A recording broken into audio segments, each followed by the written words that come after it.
Hola a todos. Hace de 2 días estaba yo predicando algo para mí mismo y se los quiero compartir, que es el tema sobre el significado o qué es la profecía. Y ahí hay un versículo en la Biblia que dice que la profecía se da para tres cosas, que es para edificación, para exhortación y para consolación. Entonces,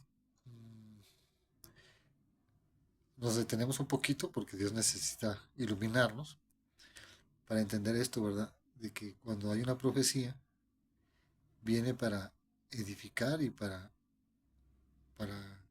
exhortar y para consolar. Entonces nos podemos poner a pensar ahorita qué significa cada una de esas palabras. O sea, primero edificar, este, y pues recibimos una profecía porque Dios te está construyendo. O sea, te está dando quizás una nueva cualidad, te está dando un poco más de inteligencia, Dios te está dando una respuesta y Dios te está dando una fortaleza. Pero, o sea, observemos bien, o sea, ¿qué es eso de la palabra edificar? Señor, yo te doy gracias porque tú nos puedes dar a entender en qué consiste la edificación. Nosotros cada día podemos estar haciendo cosas diferentes, pero lo que necesitamos es estar edificando, construyendo.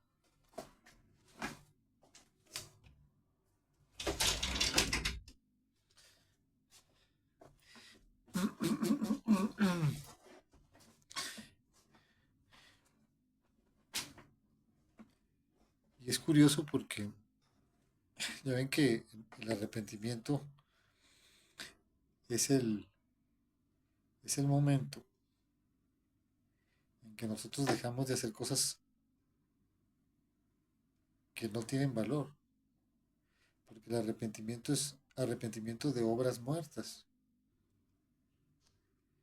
Tenemos que cambiar nuestra opinión sobre lo que hacemos y la finalidad que tiene. Porque si todo lo que hacemos, o sea, viene como un querer de Dios, con la meta de servir a Dios, eso es algo justo, algo bueno. Pero si no tenemos esa finalidad, estamos viviendo en vano. O sea, estamos haciendo esfuerzos que no son los mejores y no tiene mucho caso que los hagamos. Entonces la edificación va a ser que estamos creciendo para ser cada día más útiles a Dios, pero necesitamos ejemplos en los que podemos nosotros verdaderamente justificar ese movimiento que estamos realizando.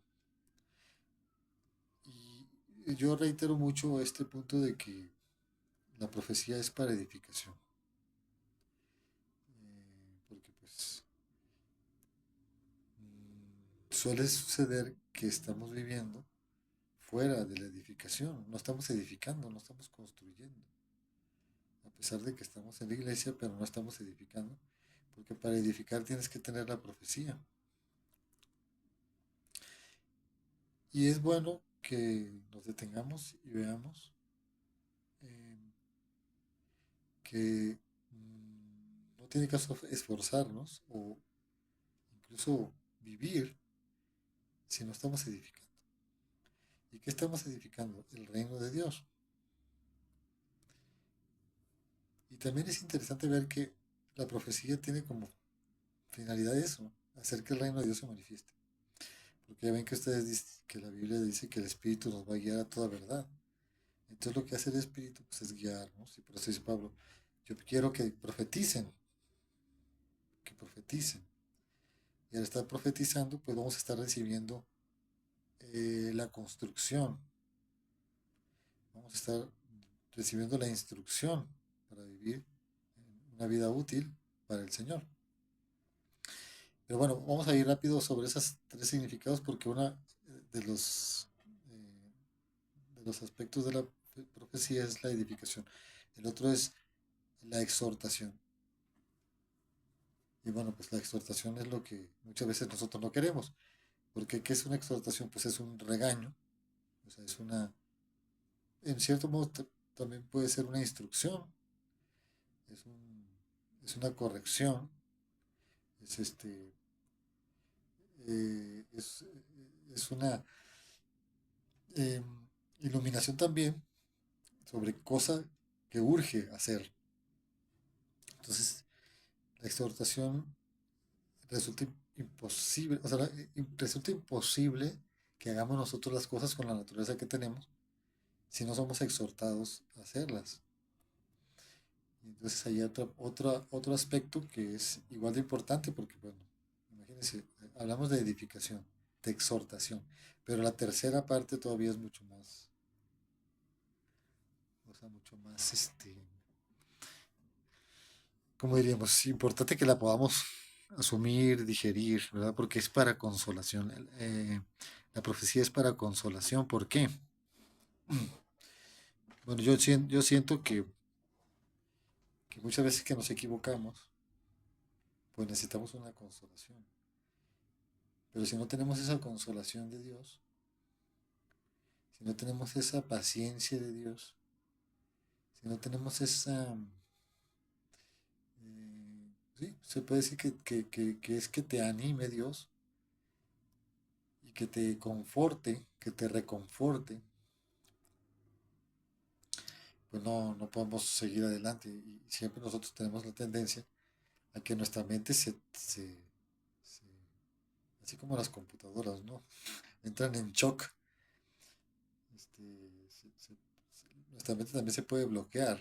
Entonces, entonces la consolación ayuda para que tú sigas siendo de una forma relajada una persona que tiende a hacer las cosas que Dios manda.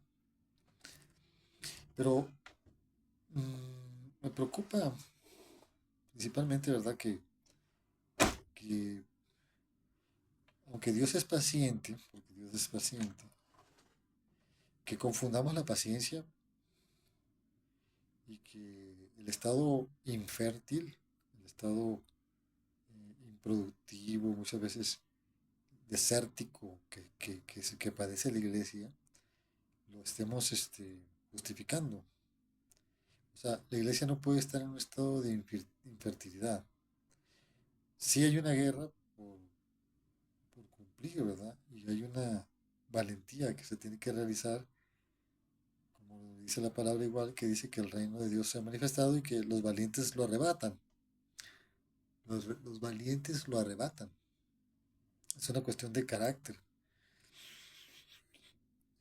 Pero yo siento que hay sí, una falta de luz y por lo tanto un retraso y hay una especie de intimidad, estado intimidado, o sea, estamos como retrotraídos, o sea, como si estuviéramos en estado de atrofia, porque no somos capaces de ser fructíferos.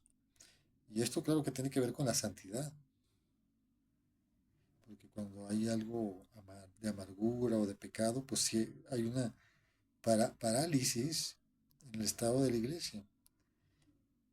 Pero yo creo que también todo se debe a la profecía, o sea, cuando Pablo lo dice, yo quiero que profeticen, ¿por qué? Porque la profecía hace toda la labor de lo que se necesita hacer. Por ejemplo, si hubiera pecados, la profecía los pondría en evidencia, y si hubiera momentos de traumas o de cosas de indecisión, pues la profecía todo lo hace. Es la palabra, ¿verdad? Que ante lo cual nada de lo que está creado se puede ocultar, todo es manifiesto ante la palabra de Dios. Y ciertamente Dios tiene una profecía para todos y a veces es muy detallada. O sea, Dios tendría un consejo para todos cada uno de los creyentes, y eso es lo que los creyentes tendrían que buscar en la palabra. Y también, ahorita también oía ahí a Dante Gebel, que decía que, pues no es tan certero, ¿verdad? Que la gente espere oír algo específico de Dios, de cómo se tiene que comportar.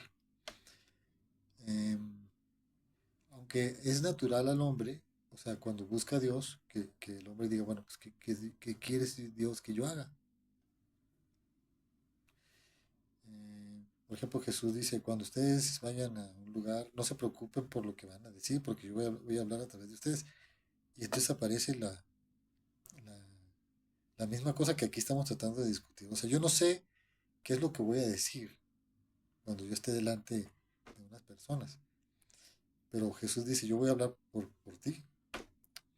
Ahora, si esto lo traspasamos también, ¿qué va a pasar cuando tú estés en una situación de la vida común? Entonces Dios mismo va a ayudarte a entender. Ese sería el matiz de todo este asunto. O sea, nosotros necesitamos que Dios nos dé seguridad y convicción. Y eso lo hace la profecía, porque la profecía te guía. Y hay profecías muy espectaculares, quizás para naciones enteras, y hay profecía para la gente común y corriente. O sea, no podemos dejar de pensar que porque nosotros decidimos, la profecía desaparece. Porque, como dice también la palabra, en una parte por ahí dice que no se mueve una hoja de un árbol sin que Dios lo esté, en cierto modo, permitiendo que pase así. O sea, que es la voluntad de Dios. Entonces sí es algo más o menos conflictivo, pero no hay que confundirnos. O sea, tú usas tu voluntad, pero la vas a usar guiado por Dios, guiada por Dios. A lo mejor no puedes saber lo que Dios te va a hacer decidir dentro de 5 minutos, pero Dios va a estar contigo si tú estás en contacto con Él. Y la confusión puede consistir en que nosotros podemos quizás desesperarnos de que quisiéramos ver alguna cosa real o establecida ahorita cuando viene después, más adelante. Pero es en cierto modo natural la inquietud o el deseo que todos tenemos de que Dios nos diga que Él quiere de nosotros. Entonces, es un tema pues que requiere el que seamos detallistas, ¿no? Mm, Nosotros tenemos que estar buscando a Dios. O sea, Dios va a estar participando con nosotros, acompañándonos en el camino. Nosotros no podemos estar pensando que Dios va a estar secreteándonos así todos los días lo que Él quiere que hagamos. Eso también pues es una realidad. Pero no es que, o sea, por ejemplo, vamos a poner, cada decisión que hacemos, cada decisión, o es cierta, es justa o no. Si es justa, si es buena, si está iluminada, pues Dios te la está dando y tú la estás escuchando y tú estás siendo sensible. Ahora, aquí el problema estaba en ese punto donde dice que te equivocas. Y hay de equivocaciones a equivocaciones. O sea que hay que tener cuidado, ¿no? O sea, si Dios te está aconsejando y tú lo estás escuchando, pues el error no vas a caer en el error. O sea, porque vas a tener la evidencia de una cosa bien hecha por el Espíritu en tu vida. Eh, Ahora, ¿por qué decir esto? Bueno, por una parte, hay un misticismo, hay una especie de superstición, ¿verdad? Donde se quiere aconsejar y se dice o sea, que Dios no te puede estar diciendo cada cosa que tienes que hacer. Pero al mismo tiempo es cierto que la tienes que hacer en Dios, todo lo que hagas, porque la misma Biblia lo dice, ya sea de palabra o de hecho todo lo que hagáis hacerlo para el Señor. Entonces, esto es muy importante porque si se puede decir que hay un problema en la iglesia, es la falta de profecía en la vida en general. Yo creo que tenemos mucha dedicación a muchas cosas que no son las obras vivas de las que habla de Dios. Y entonces tendríamos que tener mucho más consagración, mucha más consagración, o sea, para que la gloria de Dios y la manifestación gloriosa de la iglesia se dé en todo lo que hagamos, en el trabajo, o sea, en la vida familiar, en todo. Dios tiene que estar ahí en medio. No, no hay de otra, no puede ser de otra manera. Mm, o sea, cuando Dios te toma dominio a través de la profecía, que es lo que quería Pablo, entonces todo lo que somos, todo lo que hagamos, todo lo que pensemos y todo lo que proyectemos es para la gloria de Dios. Pero eso es lo que no ha pasado. Entonces, si vemos, a ver, los esfuerzos que hacen los pastores, los teólogos y toda la gente que se está matando queriendo que la iglesia avance, pues se resume solamente a eso, a que podamos vivir una vida sujeta al Espíritu de Dios. Y entonces necesitamos captar la manera en que el Espíritu se mueve en todos los detalles de la vida de todos en la vida cotidiana, en todos los detalles. Entonces Dios tiene que ir soltando esas cosas en donde los cristianos están agarrados, pero que son del hombre viejo, que no dejan que el Espíritu se mueva. Incluso están trayendo el pecado, están trayendo la ira y la falta de bendición a la iglesia. Entonces ya nomás para terminar, vamos a decir rápido que la profecía es para exhortación, para edificación y para consolación. Y que es indispensable que esto se dé siempre, que no se detenga, que sea siempre, que esté siempre presente y hay que orar para que así sea. Gracias.